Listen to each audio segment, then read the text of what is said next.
Ladies and gentlemen, welcome back for another round of Touchdown Times. We have a special guest on air for us today, but we'll get into that in a second. First and foremost, Eli, how are you doing today, Savvy Sav? I am flying mid right now. Doing okay. Had a tough weekend. Had some rough games. Possible exposure of fraudulence, and yeah, little rough. But still a lot of fun football. And we're getting in the thick of it with the playoff race as well as our fantasy playoff race. So I'm excited to talk about that.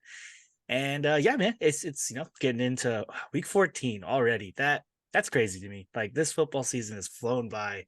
But I'm glad I got to share it with everyone on the podcast, and it's been a fun time. So yeah, looking forward to this new weekend of football. Yeah, definitely. Week 14, and it just seems like it was yesterday that, we were starting the season. Episode 17 for us here at Touchdown Times.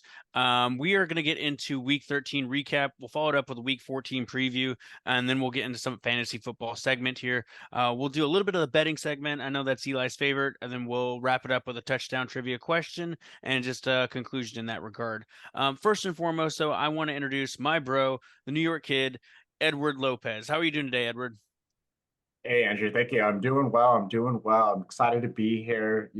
Fantasy is something that I live and breathe for every year. It's 2 to 3 months that we get to look forward to hang out with each other, and it's just a communal time. So thank you for having me. I'm excited. Yeah. We'll get right into the interview portion of it. We ask all of our interviewees on here, first and foremost, why do you love football? Like what got you into football? Tell us your story about how you got into football, I guess. Yeah, it's a great question. It's a bit of a loaded question, to be transparent with you. I started playing football in high school, and I quickly realized like it was a sport of discipline and athleticism, and I had a lot of respect for the people who played the game. And then once you start being a part of something like that, you start realizing that I want to see professionals do this as well. And then you start following the NFL. And like I said, it's just a really great way and a communal space to bring individuals together that you may not, often speak with at times. I know a lot of the individuals that I have with my fantasy team, are from high school. And if it wasn't for the exception of fantasy football, wouldn't have the opportunity to speak with them, but it's something that we can all get together and, it's the day for the boys is what I like to say. Yeah, definitely. And I think it's just good camaraderie and just having everybody together. Good group chat going, a lot of memes going, and just an overall great time with fantasy football. So that's always important. And I guess the next thing, I kind of already have an idea, but who's your team and how did you become a fan of that team? Yeah, another great question. So for all the listeners out there, to be honest with you, I really got into football and like picking a team. It's something that you kind of do a little bit lightly at first, but then later kind of quickly realize like this may have not been the best choice. And that was the same route I went down. Being young, I started playing Madden, and in the Madden game, I was a big Miami Dolphins fan. And then, again, gaining some more football knowledge, quickly kind of realized that my team was the New York Giants. It was kind of a place that I've always dreamed about moving to and living in. And now that I've done that, it's a great experience. But at the same time, the Giants, I mean, it's been rough. It's been a rough couple of years. I'm not going to deny that. Awesome. Yeah. Was there a significant moment or something in the past that was like, I'm going to be a Giants fan? That this is the moment that made me a Giants fan. Certain play or player or anything like that you can elaborate on. Yeah, I think there's a moment for everyone at some point or another, and I think for me, it was like who was going to be the next big quarterback. And I was kind of leaning on Eli Manning. I like his play style a lot. I saw that was the team that, not only made it to the Super Bowl, but was able to win it. They didn't have a lot of weapons, but they had grit and determination. And that was something I respected and I gravitated towards. And ultimately was the team that I decided that I was going to be a part of. Gotcha. Nice, man. Yeah, definitely. Normally we like to ask too the outlook of the season, but as we're further along in the season, it's probably not the best season for them, and they're probably just in their rebuild year, especially with losing your guys quarterback. But what are your outlook for the next few years? Where do you see them? What do you think they need to do to improve themselves to get back on track? Yeah, it's man, it's rough. And being a Giants fan, I see it everywhere I go. Really, I think there needs to be some changes with the coaching staff to be transparent. I know we went through some restructuring in the past. I think it's something that needs to happen on like the coordinators end, both defensive and offensive. I think a new quarterback needs to get in there. I'm a big fan of Tony DeVito, third string quarterback coming in, making big plays as a rookie. And there was a bunch of rookies that started this year, and I think he really shined and made an impact. And I don't think there's a chance for them to go off the playoffs this year, but maybe that's someone that they can kind of coach and mold, and hopefully the team has a lot of synergy with that. So are you getting off the Daniel Jones train already, or is he? 'Cause, I mean, you guys signed him for a while, so he's gonna be there for a bit unless you guys can unload him. He is going to be there for a bit, but I'm really hoping that either there's some big changes with him that comes, because last year was like a glimmer of hope, and I still think it's there, but it's just not there right now. You It's hard. guys, I'm indifferent about it at the moment. you guys just need playmakers, man. If there's no one he can throw to, and no line to really give him any time to throw, that's kind of where the struggle is. So it's hard to sort of judge him based off that. Like he just doesn't have a lot to work with. So hopefully that's where you guys can focus and build on these next couple of years while Jones is hopefully in his prime, and maybe make a run at it later on. Agreed. Yeah, definitely. Well, that wraps up like the interview portion of our of touchdown times with Edward. We're gonna move into matchups of week 13. We'll do a recap of that. We'll start off with the most exciting game that I had this week, and I had the opportunity to watch it with Edward and his roommate here in New York, and it was an overall great game. The 49ers were taking on the Eagles. They've traveled to Philadelphia. I was a little concerned on how they would react to that strong Philly crowd, but they came out with the win. And it wasn't just a win; it was 42-19, so more than double the points of the Eagles. And the Niners move on to 9-3, and the Eagles fall to a 10-2. They're both fighting for that NFC top spot seed. With this, I guess I'll turn it over to Eagles fans first. Savvy Sav, what were your thoughts on this one, man? Um, disappointed. Didn't think it'd be this bad of an ass kicking. There were times in the game where the Eagles looked really good, especially in the beginning. Their defense was formidable. They were able to slow down and stop the Niners. They had 2 3-and-outs, but they didn't capitalize in the end zone. And I think as soon as the 49ers scored their first touchdown, momentum shifted already, being 7-6. And then it was just a trouncing from there, man. We could not stop them. Their offense, running up the middle, passing in the middle, our linebackers are nowhere to be seen.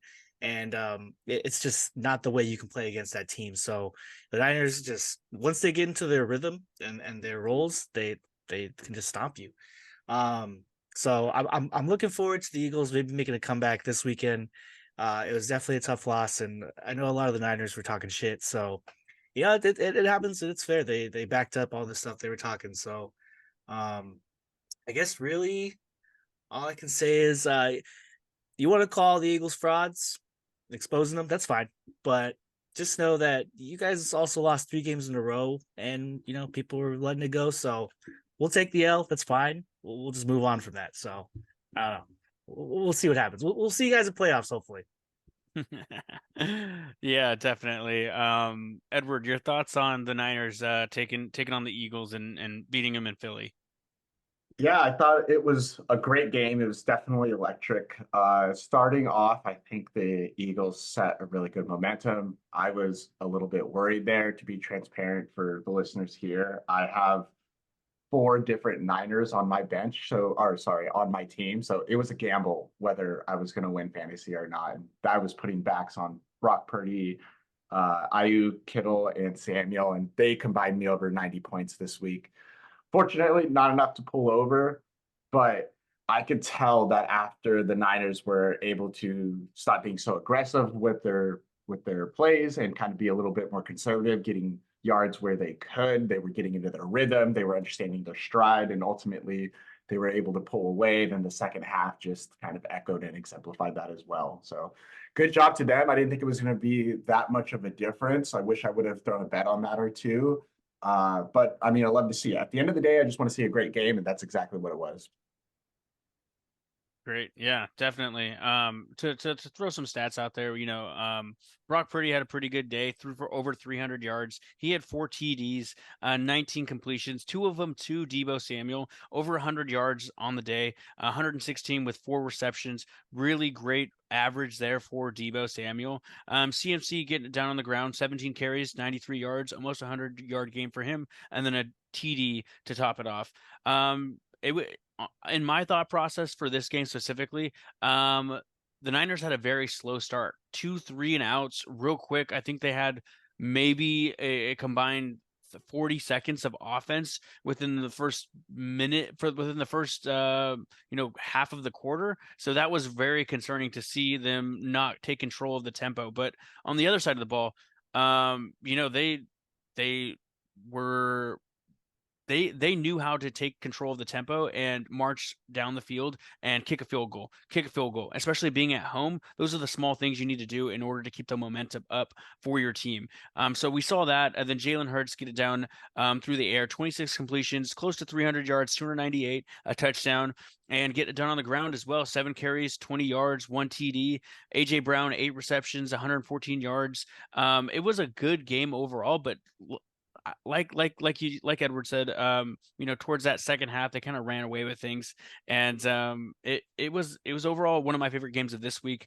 I will say that I did go on air last week and say that I thought the 49ers were going to take it. So glad I had something behind that, but it was at the same time it was sad to see the Eagles lose because they are such a good team and a favorite in the NFC. But yeah, so that kind of wraps up that game there. We'll move on to the Bengals. The Bengals traveled to Jacksonville to take on the Jaguars, and it was a very close game. This one went into overtime. It was a Monday night great game. The Bengals fell short 6-6, or they came out on top 6. They're now 6-6. They came out on top 34-31.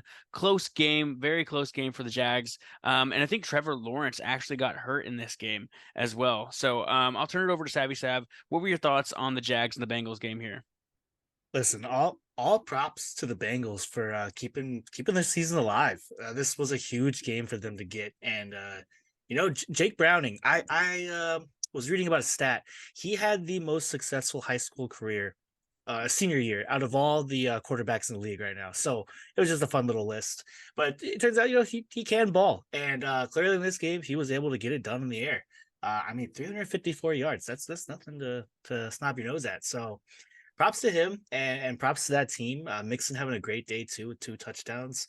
Jamar Chase looking like, prime Jamar Chase. Guys you'd expect to see when you pick him up in fantasy. I mean, 149 yards and a tutty. That's great to see. And you thought maybe his season would be dead with losing Joe Burrow, but yeah, man, I'm just I'm astonished. I'm a little astonished. I didn't think the Jags would lose this one, but I think we had our guest last week also call this upset. And man, we'll get to that later, but we are not good with our upsets. so props to Nate for getting that right. And yeah, man, just overall great game for the Bengals. Tough for Jacksonville, and God, they were just getting close to playoffs. They need Trevor Lawrence to be healthy to make a run, and this is tough to see. So we'll just have to let that game go, and hopefully they can recover from this, and Trevor Lawrence will be okay and be back at least in time for playoffs, but not miss too much time in general. Yeah, overall, yeah, props to the Bengals. Got anything on this, Edward? Yeah, I mean, clearly, 34-31, it was a really close game. It was a great game. It's sad to hear what happened to Trevor Lawrence, but I mean, he put up numbers either way, 22 completions, 258 yards, 2 touchdowns.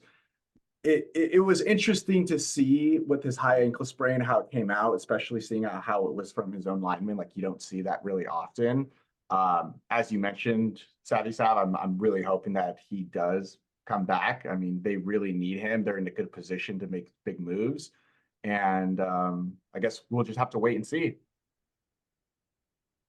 Awesome. Yeah, no, this was a great game by the Bengals. Especially with Jake Browning at quarterback, he did really well in his second start. Throwing for over 350 yards, a touchdown. I think it was just an overall collective group effort by the Bengals to come back and win this in overtime.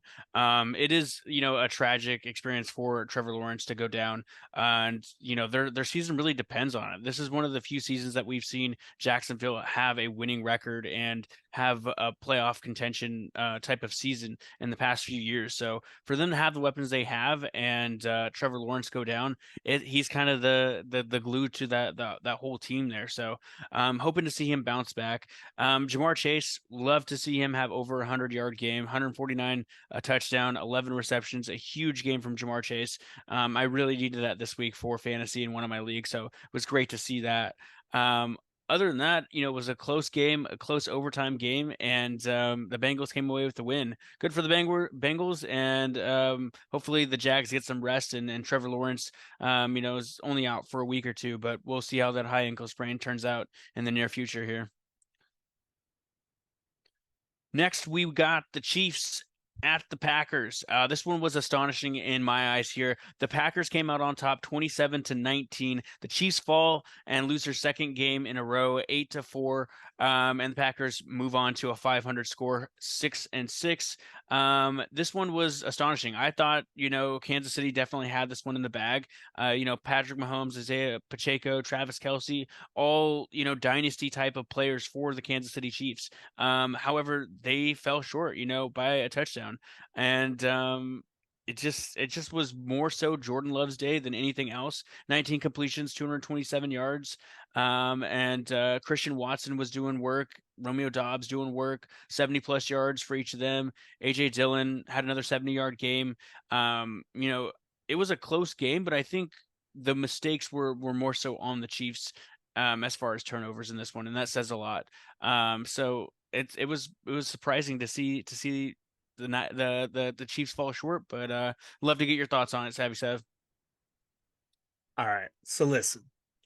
Last week, I did say something about this. I said they beat the Chargers. They beat the Lions, divisional matchup, huge game on Thanksgiving. And then they come in and beat the Chiefs now. 3 in a row, going on a little run. And let's see the schedule for the rest of the year. They got Giants, which, Edward, all respect, but they should be able to win that game now. Bucks, Panthers, Vikings, and Bears. All those are winnable games now for the Packers based off Jordan Love's performance and the rhythm that they're in right now. 6-6, man. This team could be hunting for the wild card. I mean, they could be there and be in the playoffs, which we probably didn't see at the beginning of the season. Thinking it was another rebuild year, and yeah, to come in and beat the Chiefs, that's pretty crazy to me. Yeah. So, props to them. That's 2 back-to-back underdog wins in primetime for Sunday night and Monday night. So great to see.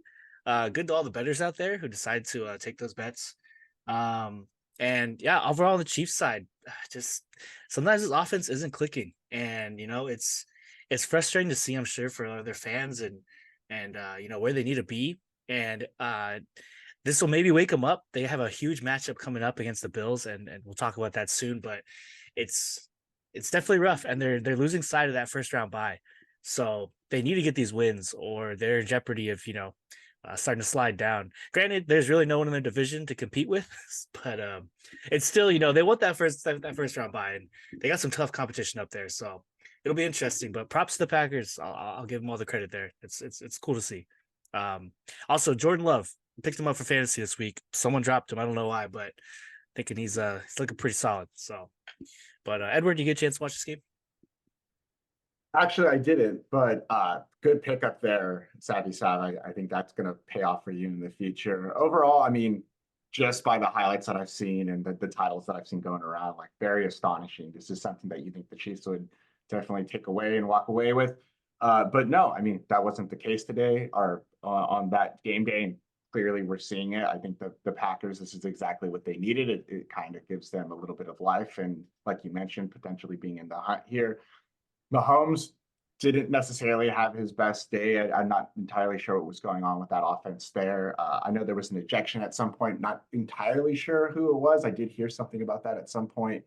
But Nevertheless, I mean, these are the types of games that we like to see, right? Where we have some idea of who we think are going to win, and then we just get to the game day, and it's absolutely electric, and it's an upset. And this is one of the upsets that I like to see. And I hope the Packers keep fighting. I hope to see them, in a playoff position at some point and see what else they're able to bring. I like your point there. The it's the idea that you have of a team or have of how they're going to perform, and sometimes every week it's shattered. That's the beauty of every given Sunday. It's like you can't get comfortable with how you see something or what you expect out of a team. And yeah, it's cool. It's cool to see teams make runs when you least expect it. So, once again, props to them. Yeah, and I think one of the player that got ejected was Isaiah Pacheco, if I'm not mistaken, and it was towards the end of the game. And I think it's just feelings got risen, or there was a rise, and some things were said, and I think he just thought they weren't going to win anyway, so some things were said, and he got ejected. But he'll definitely be back next week. Moving on to the Broncos, they traveled to Houston to take on the Texans. The Texans came out on top, 22-17. The Broncos just couldn't get it done in Houston.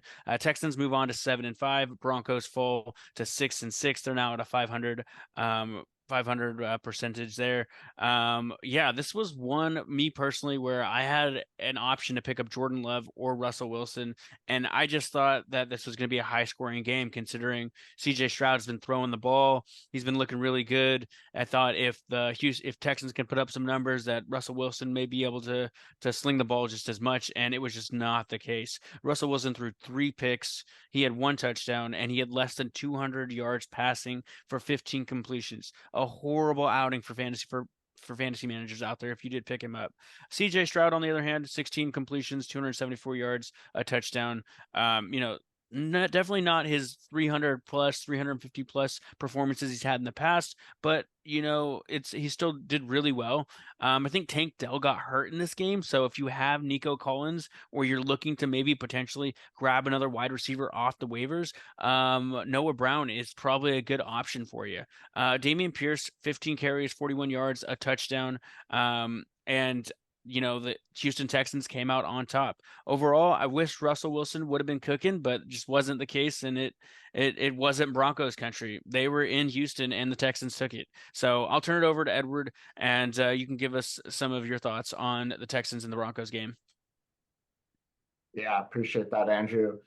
I think this was also a really great game. To be transparent with you, like I'm not a big Russell Wilson fan, and I don't think he's doing well at the Broncos. I mean, just a different type of quarterback for a different type of team. I will say CJ Stroud, like phenomenal player. I mean, I think this is his rookie year. He's really a standout for one of the quarterbacks this year. And I mean, you can see it with the numbers he's putting up: 16 completions, 274 yards. He was even able to get a touchdown in there. I mean, this man's a team player all around. He passes the ball, he hands off the ball when he needs to. He's pretty smart with the ball. These are the types of players that you want to see, right? And these are the types of players that you're wanting to see 5 years, 6 years, 7 years down the line. You're wondering how great these players are going to be. He really put the Texans on the map, in my opinion. I mean, there's great players all around, but only few kind of sparked the interest from other teams, and I think he's caught a lot of eyes. Javonte Williams, 13 carries, 46 yards on the Broncos side, definitely a standout there. But overall, I mean, a great game. I think the Texans are on the road to make some big changes and even make some statements later down the line. Nice. So Edward, you're not a fan of Mr. Unlimited. You don't like Russell Wilson, bro? Is that your Not a thing? fan. Not a fan at all. I feel like he's the person that's a little full of himself, and I think he was Yeah. humbled when he came to the Broncos, and I think a reality check was what he's needed. I feel like he's a specific type of quarterback that likes to play his way, and the Broncos kind of have a specific type of offense that they like to run. I don't think it works well, and I think we've been seeing that this year and last year and so on ever since he left the Seahawks. No, that's fair. That's fair. He's a little cheesy guy too, so he's interesting. I don't know. You kind of question his leadership status sometimes to see if guys really want to play from or be around him. But I mean, still for them they were on a hot streak. It just had to come to an end. Texans, I just love watching CJ Stroud out there. He is such a great quarterback, such a good rookie. And him and Nico Collins connection. I mean, this man had 191 yards. I think losing Tank Dell is going to be really hard for that team, but I think the guys step up after that, and I think Nico Collins could have a great rest of the season. So for those in fantasy, start him every week. He is a must start. They're going to have a great connection together, so I'm excited to see that. Um, and yeah, Broncos still are in the hunt. They're at 6-6. They're at 500. So these, like I said, breaking expectations. Didn't expect this team to be where they're at. Um, hey man, 6-6. Chiefs are at 8 wins. You never know. Maybe something comes down the stretch. It could get really spicy. So looking forward to that. Yeah, That's overall, just Sean say Payton trying to save his job. That's what that is, man. exactly. He's there doing all that he can for this team, putting it on the back. So it'll be interesting down the line. I want to see what these two teams can do, but I'm excited to see Houston hopefully playing the playoffs and CJ Stroud out there getting all the reps. And yeah, it's going to be a great guy to watch these next few years. Yeah, I think CJ Stroud going to the playoffs and competing in the playoffs, especially his rookie year, that'll give him some good experience and usher him into, the next few years of talks of being that next generation quarterbacks that are elite. So good things to see from CJ Stroud as he continues his career here and hopefully makes it into playoffs for the Texans, as it's been some time since they've been in playoffs. We're going to move on to the Lions. They traveled to New Orleans to take on the Saints. However, they did come out on top. Lions came out 33 over the Saints, 28. The Saints fall short to 5-7, and the Lions move on to a 9-3 record. I think they're third in the NFC, if I'm not mistaken, right now. Is that correct, Eli? I believe so. It's like them and the Niners are right next to each other. So yeah, Yeah. I think they're I think probably they're in third. third overall in the NFC right now, but what a game, right? The Lions, they strike early. I think Montgomery had a nice touchdown run. Jahmyr Gibbs had a good run to set it up. And it was just overall a good game. Jared Goff, 16 completions, 213 yards, 2 TDs, great stats from him. Jahmyr Gibbs, 8 carries, 60 yards. I think David Montgomery actually got the touchdown though, for on the ground. But Sam Laporta, right, for a rookie, what a game! 9 receptions, 140 yards, and a TD. This is someone that most people didn't know about coming into the fantasy football season, and now he's a top. I would say he's a top 5, if not top 7, tight end in the league right now. So great performances by the Lions. They did come out on top. Saints, they tried to claw their way back, but in the end, they just didn't have the time to make it happen. But it was good to see Chris Olave get back in action. Over 100-yard game for him off of 5 receptions. But in the end, Derek Carr and the check down king just couldn't get it done. So great game in my opinion, but I'd love to hear your thoughts on it, Savvy Sav. I echo all the sentiments that you just made. I was surprised Derek Carr put up a pretty good fight in this one. Him and Olave too, having the connection again. I didn't really see that all season. But tough to see him go down. I think once he went down and they had to switch over to Winston for a bit, it was a little rough. I think the vibes were kind of going down after that, but I think they stayed in it until the end. But this is what the Lions need to do if they want to stay in contention and maybe getting the first round bye. They need to continue to win these games, these close ones too, and stay on top. And props to the Lions for getting it done here. And Jared Goff still looking like a beast out there. And yeah, with Laporta all day, man. That guy is just the king out there. He is a great tight end, and I think he's going to be up there with the top 4, top 3 tight ends in the next coming seasons. So be on the lookout for that. And all the redraft leagues, definitely consider him as a good go-to guy. At 93, man, this Lions team is gonna be fun to see in the playoffs. And I know the Saints are fighting for it, but hey, man, their division is so trash. They still have a chance. So they're fighting for their first round, or the top of their division too. So it's a tough one for them to lose, but they still have hope going on. So yeah, not too bad. Not too bad of a game. Thoughts on this one, Edward? Yeah, I mean, just to echo what both of you said, I think, 33-28, very close game. It's a one possession game at that point. Lions 9-3. Man, the Lions, in my opinion, is not a team that you would think would be up there with that type of record, but they have been slipping under the cracks and getting it done. And you really have to give it to them. Like when it comes to the end of the game and there you need to clutch it like they do, I think Jared Goff has had enough experience right now where we're able to see that, where he can work under pressure, and he's able to do that at the end of the game.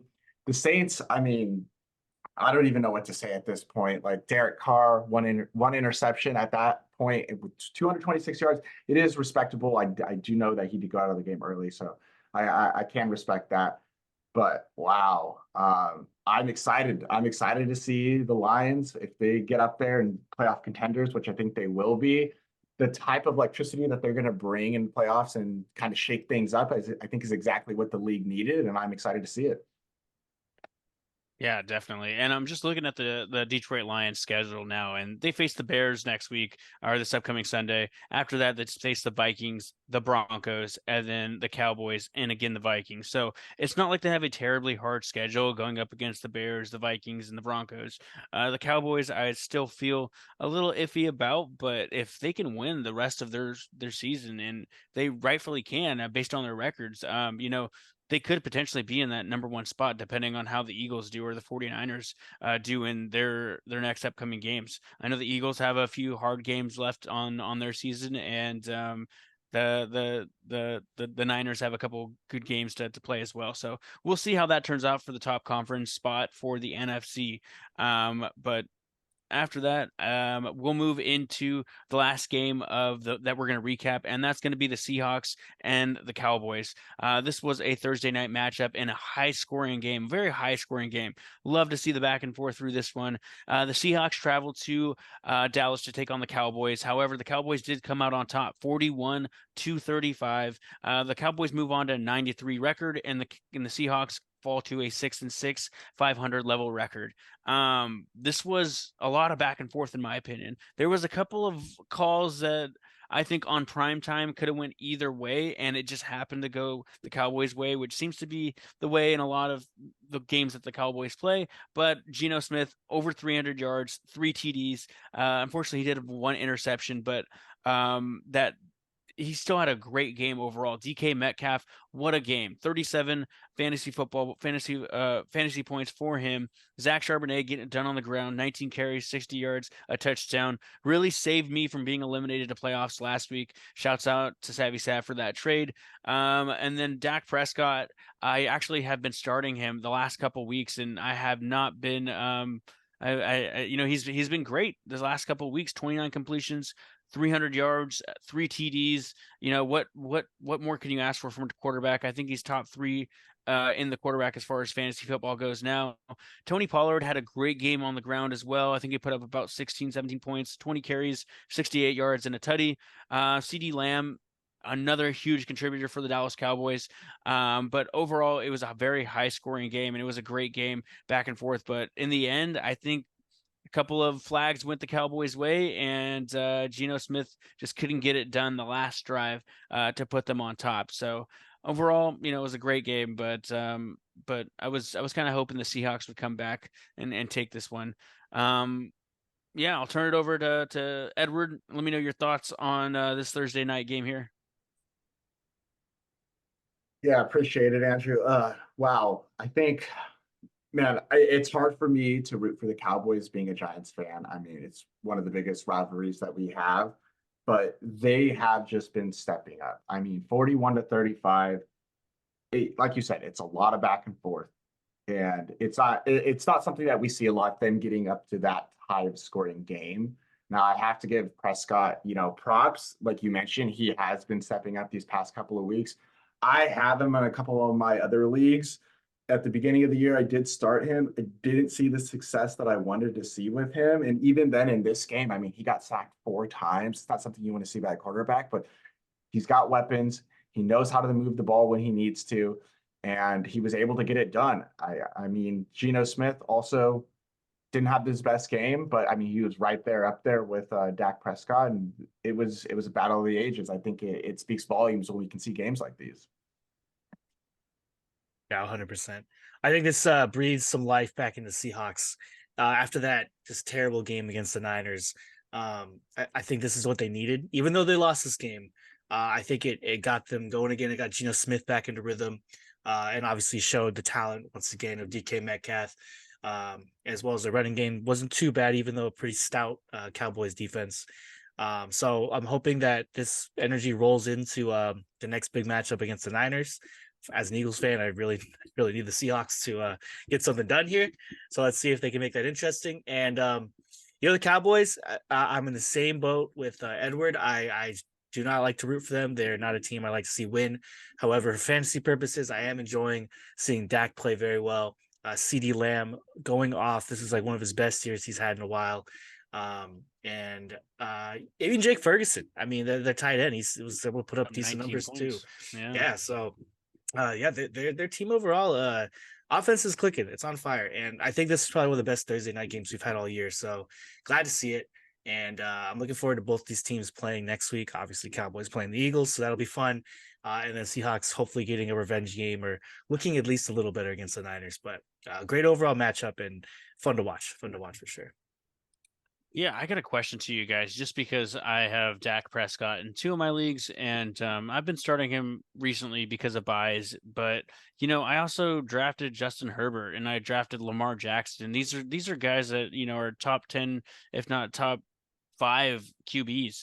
And I think Dak Prescott has had a great back-to-back-to-back runs, but now that where he's going to be going up against the Eagles, a little bit harder of a matchup, and Lamar Jackson's back off a bye. Do you keep going with Dak and the momentum here, or do you, maybe switch it off to Justin Herbert, who hasn't been doing too well the past, 2-3 weeks, but he may be due to a bounce back game, in my opinion. So just your thoughts on either starting Justin Herbert or Dak, or Lamar Jackson or Dak, and I'm sure it's a little bit matchup based, but what are you guys thoughts on starting Dak Prescott this week for fantasy managers out there? I'll start. Man, Eagles, they're one of the worst right now. They give up a lot of points to quarterbacks. And Dak also had one of the best games of the season a couple weeks ago when they played the Eagles too. So I would say start him. He's ride the hot hand, ride the hot offense. I think it'll be a high scoring game between those two. But I'd say I'd ride the hot hand with him. Lamar has been streaky here and there. Justin Herbert, he is that game last week was disgusting. So it's just hard. It's hard to trust him right now. So if I were you, I would just start the guy who's getting good points and actually showing up for you, especially in these really critical weeks. I think you ride the hot hand for that one. Gotcha. Thoughts on that, Edward? Yeah, I'll definitely hop in here. So I'm a little bit on the other side. You allowed to be transparent with you. I think, Dak had a really great last game. He was top 5 in the passing leaders for last week. But I really do think like he's prone to sacks. He's still that injury. I mean, I still have it on my mind, and I think he does a little bit too. So he plays a little conservatively. I'm a big fan of Lamar Jackson. I think he knows when to move, get out of the pocket when he needs to. He's versatile in his movements. Like he can make it down the field if he's got no openings. I'm a huge Lamar Jackson fan. I think you start him all the way. Interesting. Definitely some things to weigh in as I move into next week as far as fantasy goes. Great. Well, that wraps up our week 13 recap. We are going to move straight into our week 13 matchups. This is going to be our top action, where we go over some of the primetime games, Thursday night games, Sunday night games, Monday night games, and then we go over some of the other fun matchups that we have coming up this week here. So we'll go right into the primetime games. Thursday night, we have the Patriots taking on the Steelers. The Patriots are 2-10, and they're traveling to Pittsburgh to take on the Steelers. They're 7-5, and you guys can catch this one on Amazon Prime if you guys are looking to tune into this one. You guys know what I'm saying all day, every day. Steeler gang, let's get it. I think the Steelers are going to take this one. But then again, we did lose our quarterback. Kenny Pickett went down with an ankle injury, so it looks like Mitch Trubisky's filling in for him. We may see a little bit of Mason Rudolph in there, but it's overall, it starts at the quarterback. So it's going to be interesting to see, how Mitch does and how Mason Rudolph does if he gets a chance to to step into that quarterback position, and I think it's going to start there, right? I think it will be a little bit more run heavy reliant offense for the Steelers. With that being said, a lot of Jaylen Warren, a lot of Najee Harris, and I think Najee Harris is going to get the 2 to 3 yard type of runs, and Jaylen Warren hopefully a little bit more on the outskirts, maybe a little bit of dump off passes. But I think the Steelers should be able to come out on top in this one and take it over the Patriots, especially at home. Would love to hear your guys' thoughts on this. We'll start with Edward here. Yeah, honestly, I think this is a bit of a toss-up, right? Like Steelers lost their first string quarterback. I mean, Patriots aren't doing too well. I think they're second in the league behind or in front of the Panthers. Regardless, I think it'll still be a great game. I think the Steelers are definitely going to take it. I think they may have a little bit of a slow start. They may need to get the bearings going, get their stride in, but I think if they are able to do that, once they do, it's going to be a runaway game. Yeah, this game, I think the over-under is 30.5. Take the lower. I really think it's gonna be a 10-7 game, honestly. I mean, Trubisky's there, but I still think Belichick he'll do everything he can to focus on that defense. And you guys were just getting in the rhythm with Pickett, and with him going down, I mean, you guys are gonna game plan and everything, but it's still there's a reason why Trubisky and Rudolph are they're riding the bench all season. So it's gonna be gonna be an interesting game. I don't see the Patriots probably scoring too much though, because losing Ramondre Stevenson's tough for them. And now, who do they really have that can play on that offense? If Let Zeke eat. Yeah, try to let Zeke eat. If they can even get him down to the goal line, because that's really what he's used for. So yeah, they got to do that first. This could be an ugly, ugly game.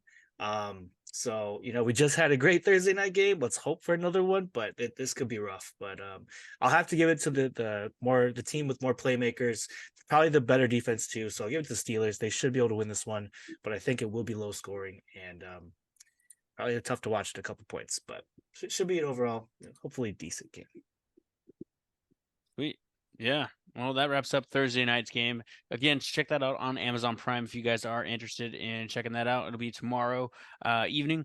Sunday night game, we have the Eagles. They're 10-2. They're going to be traveling to Dallas to take on the Cowboys. Dallas Cowboys are 9-3. You can catch this one on Peacock.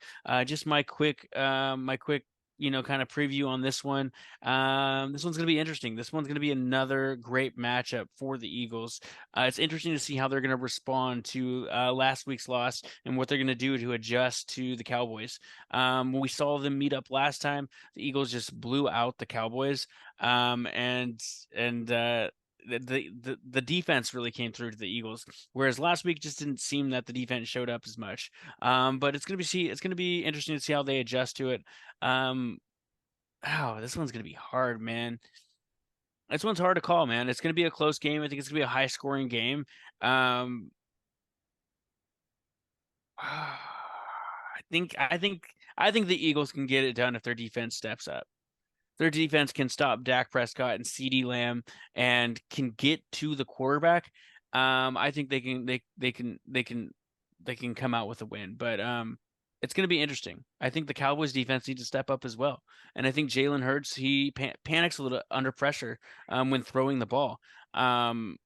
But then again, we'll see how it turns out. It's going to be an interesting game, a real interesting game. I think DeAndre Swift's a little questionable in this regard from last week's big hit, but I'm hoping to see him bounce back. It's going to be a real great Sunday night game. It's going to be one of the ones I'm definitely looking forward to this weekend. Curious to get your thoughts on it, Savvy Sav, since you are the Eagles fan here. Yeah, man. Cowboys are 6-0 at home. They are a really good team there. And I think this will be similar to the last game they played each other.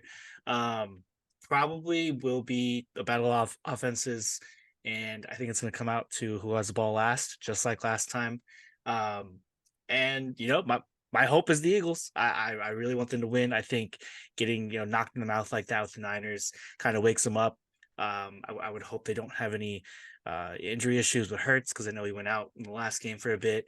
And I know they just did get that signing too. I'm trying to remember the free agent they picked up from the Colts. Do you happen to remember by chance? Leonard. The linebacker, right? Yeah. Yep. So I'm hoping that will, if they can implement him pretty fast, he can help coverage in the middle of the field, which is where we get burnt. So, hey man, if you got Jake Ferguson, you probably want to start him because they could probably get some good looks over in the middle of the field. But overall, yeah, I think it will be a battle of who has the ball last and who can outscore the other team. So I'm hoping the Eagles offense can turn it on this time. So that's gonna be my prediction. I'm taking the Eagles, obviously, but it'll be a fun game regardless. Yeah, just to bounce off you there, Savvy Sav. I think